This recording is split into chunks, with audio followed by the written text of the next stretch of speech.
Hello and welcome to Positive Talk. Today, we know this is winter in Zimbabwe, and like now, today when we are filming, there is a cold spell that's been going on for the past 3 days, and the Met Department has said it's going to continue until August. And when we have situations like that, we need to bear in mind we have children who are living in the streets. Last year around this time again, we had Jackie Ngarande, who ran a street tea where she was giving children living in the streets a tea as well as bread, just to make sure that she contributes in making them warm, making their life comfortable. This year she did the same initiative, and she approached us as Positive Talk to say, from what she saw last year, this year things are completely different. We have issues of illnesses that are there, issues of STIs. Where do these children go to? Do they even access health services? Jackie, welcome to Positive Talk. Thank you so much, Auntie Tari. Could you share with us what happened this year with your street tea and why you saw it important to say, I did this in 2017. 2018, I'm coming back bigger and better? Okay, it's like everything that I do is led by a prayer. It's a voice. There is this inner voice that tells me, come on, Jackie, there will never be a day that you'll be rich, maybe, but just do this from the little that you have. So I had to do the street tea this year because it's a voice. It's a voice. What were the issues that you identified? How did it go? This year it was a bit different because you can find that the numbers on the streets, they have increased. Numbers of children on the streets? Exactly, because you can find that per day we were now feeding up to 480 people. Goodness. And all in all, until the day that I finished the street, we fed, I think, 5,886. Over a period of how long? Over a period of 12 days. Mm-hmm. Exactly. So you can see that many more people are now on the streets. They are opting the streets than their homes. Why is that situation? I know during that time you were interacting with a lot of children living on the streets, and even before we started recording, I was talking to one young boy, 10, who was already sniffing glue, and he was saying to me, moms, this is it. 8 years. And I'm asking him, moms, living there, but saying, I would rather live on the streets, looking at how cold it is at the moment. Can I tell you something, Auntie Tari? When I was feeding tea, I think at these young toddlers, kids, they would come to the street tea drunk. They would sniff glue. And it was just terrible. It's terrible. Mm-hmm. But you know, when you ask them, it's the background. When we go back to last year and say, please, I have orphans in our families. Just make sure we take care of them. The street is not an option, must never be an option to anybody. But I think tatadza sevanu kugarisana. Tatadza sevanu kugarisana. But kandakata sase mwana uyu arikutaura kuti isn't there a situation where we are seeing also kuti vana vemazuvano they're very easy? Because kuti ndatsiurwa namai ndakuenda kunogara mustreet. There is nobody who wants poverty. The life on the streets is not easy. They don't have food, they don't have good clothes, they don't have water, they don't have protection. There is nobody who can fight for them on the streets, right? So I don't think it's something chekuti muna angade kubudamba. Panama circumstances. I really wish the social welfare was active. Back in the day, they would dig in. Why are you here? Where do you come from? No, I come from Zarabani. They would track and access. There was an issue that you raised, JK, about prevalence of illnesses, STIs. Could you share with us your findings during that particular period? Okay, unfortunately, I have a newly born baby on the streets, a baby boy. And there is a Facebook fan, follower, who donated clothes yesterday. People are giving birth on the street. People are HIV positive without medication. These people have got STIs. And you know, when I was running the street tea, I don't have money. I'm going to emphasize this. I took, I think, about 8 people to the hospital. They have a full-blown STIs. They have full-blown gonorrhea. Some of them are saying, sister, man, I'm like, no, don't do this. You see, I would ask the boy that I was with the street tea, say, please, can you check if it's true? It's true. They are sick. I'm saying the same way we access condoms in public toilets for free. Why can't we access a sanitary ware? Why can't we access just information. In Zimbabwe here, you know what? The information that trends most is about Bawara Vurwa, right? There is this musika, kana mafuta ekuzora. Why can't we educate people about the STIs? There is no a platform for these people to learn. We can't even have my volunteers having my workshops here in the park where they are always, right? Say, okay, today we're having a mobile clinic, right? We've got a volunteer of doctors treating these people. They are sick.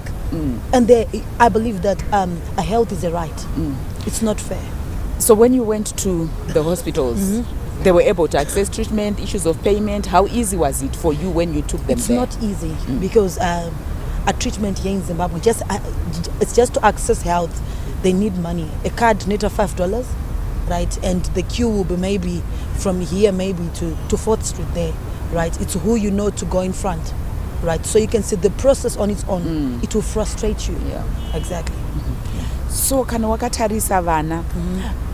I know vamwe tikataura navo. I know in the second segment tichataura nevamwe.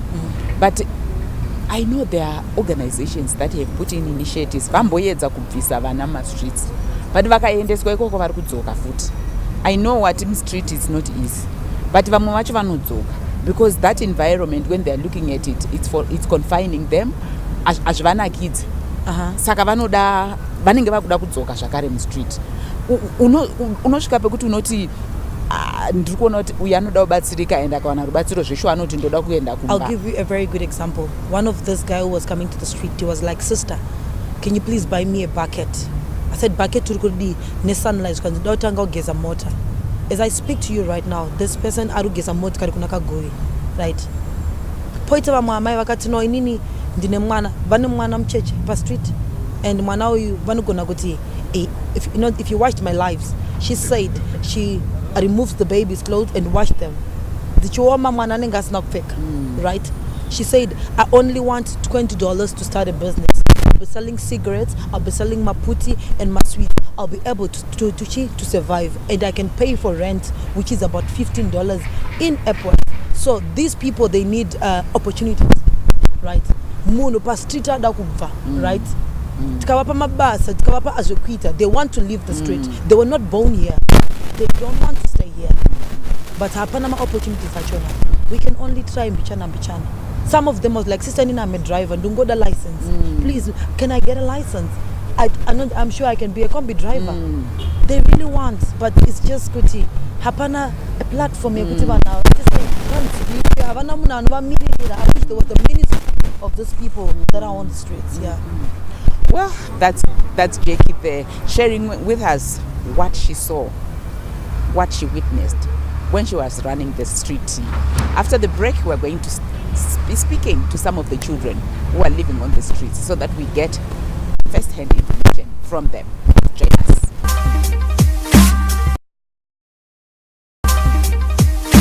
Welcome back. We continue with our discussion where we are looking at issues affecting children living on the streets. And this is a follow-up to what Jackie Ngarande has been doing, working with children in the streets and providing them with tea, providing them with bread, just to make sure that they are warm, they are comfortable. You know, the street is not a place that can be comfortable, but at least from what Jackie said even in the first segment, there is something that we can do at least to minimize the uncomfortableness that is there. Now I'm joined nevana vari kurarama mustreet. Ndoda kutanga newe watokatiza ep13 iwo une makore wati 10 handiti pandakoni ende wakatodhakwa zvako pandakononga uchirova zvako gulu ndiudze kuti iwo nyaya yako yakamira sei. Wanditi hanzi moms in 10 years munoziva kuti kune ma8 years ma7 years vari kutobhuta gulu. Taura nyaya yako yakamira sei uchinyatsotaura nevoisi riri pamusoro. Ndakatiza kunhu dad wangu havaoni, moms wangu havaoni. Woteti namama havaone. Ndigara uchishungurudziwa. Nani? Namoms. Moms vasiri kuona ndo vaikushungurudza sei? Ukaenda unotamba wodzoka zvanzi ndashaya mari yangu ndiwo atora apa ndaenda unotamba ndisina kana chandinacho ndozvandinazvo zvega izvo. Saka wakauya rini mustreet? Manje wane mwedzi mingani? 1 month. Ane 2 weeks ari mustreet. Akatoya dedho wacho akatotumana kaya kwandiri ndikati mwana wenyu tamuona tinaye angaenda Mbare ndikatotumana akatomutsvaga Mbare ndikamubata ndikatuma mukomana uyu nawo ndikati muendese kuna dedhi wacho boza azviiti kuti mwana uyu atize dedhi asingaoni neabereki ake kuti dedhi wake kuti aone mari anofamba neiye kuuya mutaundi kokumbira. Chendiri kuona chikonzero chinoita mwana uyu akasira life inoitani zvinoitika muno zvineseta panobhema glue kuti zvaunoda life pasina anokudini anokutonga bosi waitouya patiri atitotama kana makasi kana peninotengesa aitosvika achisira zvetinoita susu akatopedza 2 days bhatisa bhata kwatiri ndikamubata manhu ndikatiwe dzoka kuna mubereki wako kati dedhi wangu ari apo ndomvuna musiya pili 3 paakauya dedhi wacho akamudaidza akatiwe dzoka kumba mama wako ari kuuya mama wacho ari kutonye paanga asikoba akatoma rimwe zuro mama wacho akati dzoka kumba mama wako akutouya handi akatopika pane mugaro ake kuti mukandora tichisvika pamba penyuka hanisipo ndakadzoka kumba dedhi wacho akati haupedzi kana tima 1 month kusina kukwara kana tikubhimwa nemotikari zvakatara dedhi wacho but akatomunyengerera dedhi wake tadzoke kumba akatoramba ndikamboedza kumurova nenyaya yeglue nefodya ndikamboedza kudai akanyepa tine 14 years amwe akati saka chibhema kana une 14 years yochitangobhema ndova kutanga bhema glue nefodya zvese doro zvese anotorova aiwa zvokuti dedhi aimushungurudza kunyepa mwana aifamba nababa wake achitodya zvaanoda mutaundi aitotenga kana matoyi ekutotamba nawo zvese kunyepa. Iwe uri kuti wakamukumbirira ruregerero kuna baba wake saka iwe uri kuona kuti zvaari kuita zvakatoshata ka? Ndikamukumbira nababa wake akabva achichamuka baba wachona akabva anzwisisa zvikanzi handindi kumba kwedu. Saka chii chiri kukunakidza mustreet chekuti mwana mudiki akadai oku and muri kumusiya hausi wanga uchimupa glue here ndiani anga achimupa glue? Handisirine ndomumwe wacho anga achimupa glue and iye akatorara anotopa tinomuradzidza chikai ndiye anotopa anotanzi asi mwana wenyu musamutonge bozi ndandofariwo nazvo kuti ena bheme ndinotomba nokutodzidza kana tomborowa asi imi muri kugarawo mustreet? tese titomustreet asi kudhara imakauya kudhara okay but hamudi kuona vamwe vana vachiuya? ni glue rakashata bozi kana kuchikoro tinomopota tichienda kunonzi glue ipoison hatibati nezveglue asi nomboedza kuvatsura hanzi. Saka iwe uchimbotiudza nyaya zvakamira sei? ndakabva kumandarweni mabereki vangu vese vakashara ndaigara nambuwe saka gogo vangu inini ndini ndavashungurudza. Ndikuvaishungurudza gogo? Saka chivashungurudza pekutanga ndakamboba $3 ndibva ndanenibva ndirowesa nemapurisa andiriwesa nemapurisa vatadzoka kumba nyabvadho vatambogara kumba ndagara saka ndibva ndazoba $30 ndibva ndachafuti kuti apa ndichadzosora futi kumapurisa kunorowa ndatiza pandaya muno mustreet. Saka izvozvo izvi uri kuona sei kugara mustreet? Ndikakutarisa kumeso kwauri kuita kunge munhu akarohwa muromo unenge wakazvimba chii chiri kuitika? Mutori nemajanga chii chiri kuitika? Torohwa nevamwe. Uri kurohwa nevamwe? Wangwaita sei? Kushandisirwa chikuru. Aiwa taura wakatarisa kuno. Kushandisirwa chikuru. Kushandisirwa chikuru wangwaita sei? Wakangoitawo mari vanenge vada kutorera mari yako. Mwari uda kutaura ndeupi? Taura iwewe. Aiwa taurisa. Ndakabva pakafomena baba nandiri kumasvingo kwagutu. Kwagutu kupi? Kwamupandawana. Nombowadi? Saka pakafomena baba ndigara namukoma nambuya vaitondishungurudza saka mustreet hamusi kushungurudzika here because mese muri kungotaura kuti maishungurudza mustreet muri kutoshungurudzika. Saka kokungodzokera kumba kushungurudzwa kwokumba kungapfuure kushungurudzika kwemustreet. Wona uyo shamwari wako uyo zvakaita muromo wake ini tinoona kuti madha wani tinosakati wane munoona akawana mustreet waberekana kumang'anga topata mishonga dzavo dzakapa dziri kushungurudza wana saka tichienda mustreet bozi angati munhu wakakwana pfungwa dzake unonga kuti buda mumba mune gumbezi nemubhedha wobuda uya mustreet chinotika abereki anonga achiziva asi kana makuabvunza haada iri izvozvo unonga akabata zvinhu zvavo zvimidzimu zvavo izvi zvotonga kupinda muvanhu vabereki vaibata mushonga zvinoitika ndo zvinotoa saka vana akawanisa mustreet pari chaunondoita chidiki chete kuti uye mustreet zvione zvokuti mangwana anozotaura izvo kuti akabuda nenyaya yakati iwe anonga achitoziva. Iwewe ndakataura newe last year ukandudza kuti uda kuenda kumusha ndadzoka futi isiye uri mumba nyaya yako yamira sei mari iwe ndiwanga uchipa mwana ne10 years udaenda kumba kupi muchibva kushombe paya uya kunoiti uya nekufura nduku uya apa une glue futi usawandise glue rako buritsa glue rako uda urione wawandisa glue hausi kugona kana kumira unopemba kangani kahopo pazuva uchizviitirei sei uchipema glue usatonhorwe saka izvo hausi kutonhorwa neglue uda kuenda kumusha saka uda kukumbirei kuvanhu vemuzimbabwe taura nevanhu vemuzimbabwe kuti uda kuenda kumusha kana vachida kukubatsira vanokubata paka flyover Julius Nyerere unonzani Ronaldo unogona bhora here Ronaldo udambonzwa nyaya yekuru kana marwara hanzi nasisi jeki mustreet munozonetseka mukarwara mukanzwa musoro kanzwa mudumbu munozvifambisa sei ndiani ari kurapai ndakatotenga mapiritsi kune zvese ndindomutenga handomuzive so chokuti tinotosongana mustreet tichitotamba tese akatoraramo asi aazvizvikana ndinotomutenga asi wahwara kana anonakidzwa chitamba so ari ese asi umwe akahwara panaa. Okay, we'll continue after the break. I want to hear, mainly when we're looking at issues of sexual indulgence, how do they do it? And then we'll finish off with Jackie. Join us after the break.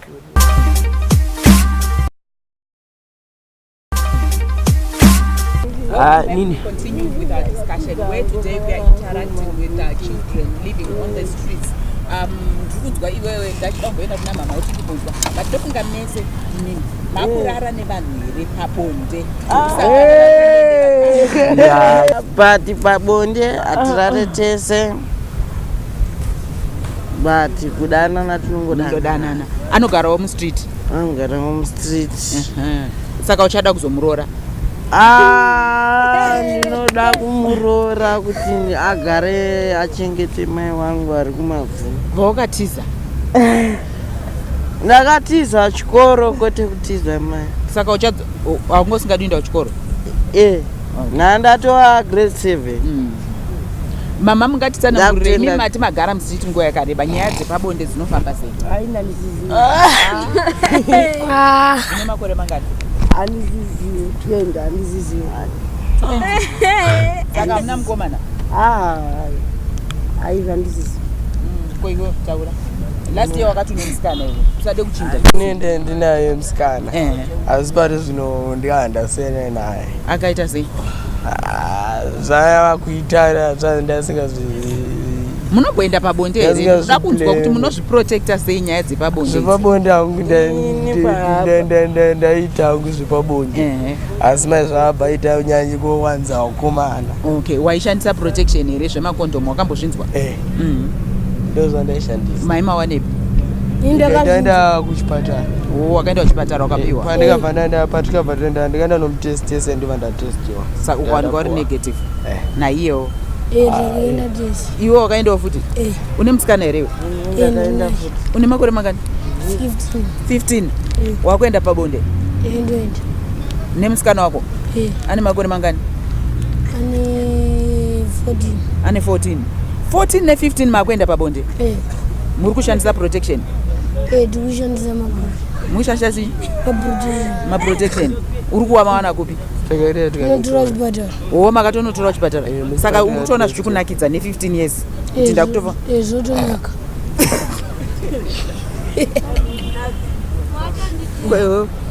mumwe wacho ane musikana futi musikana anonzichedza ane musikana anonzichedza uyo ari kuenda pabonde futi ndozi changu arisa ichi ndo choti kana musikana acho anohwandi nhasi anhasika achinudza riri kuburika kombi chonomugamuchira musikana wake achibva kupi nomwe musikana chero anenge angouya achinzi ari kuuya ka achibva chonomugamuchira chanaye pabhesi.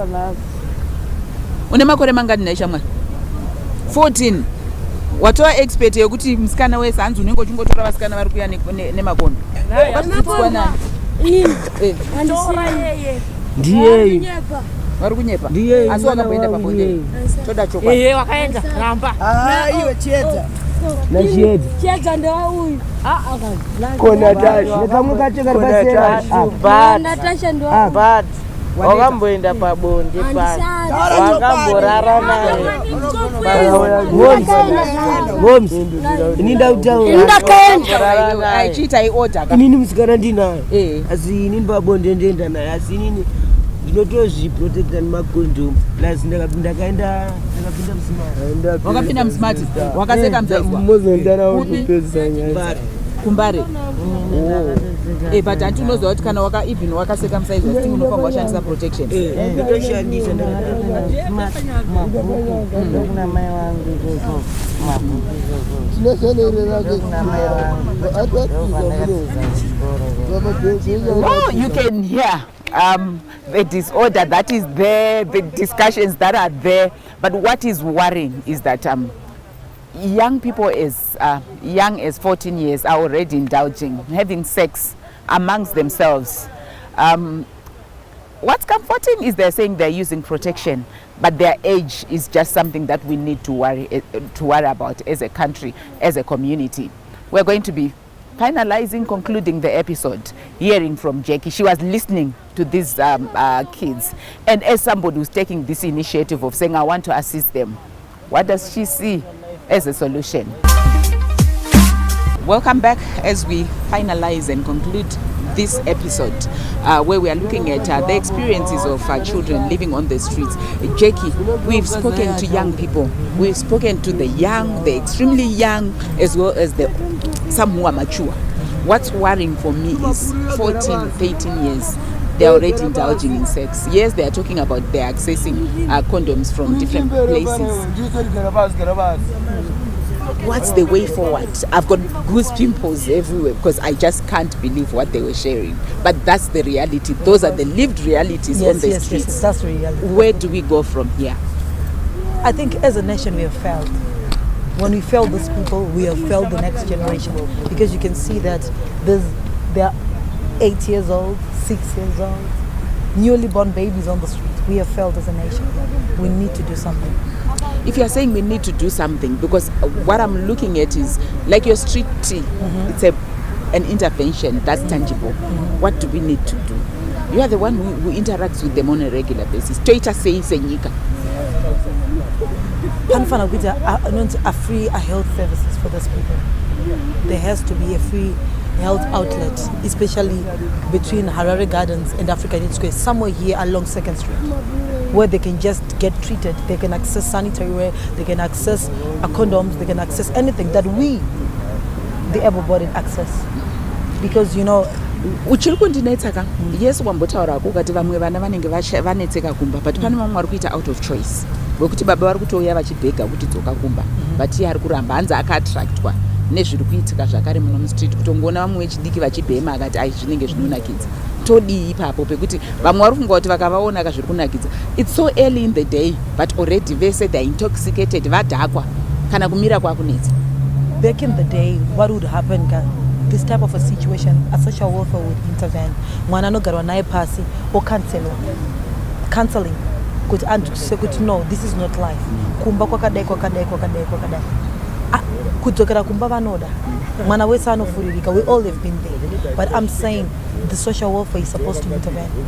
And the government is supposed to create a ministry that strictly represents this type of people and situations. Yeah. Well, that's all we had for you today. And if you got Jackie's words right, she's really challenging us and telling us that we have failed as a nation. There is something that you and I can do so that we make their life better. there is something definitely that we can do. Until next time, goodbye.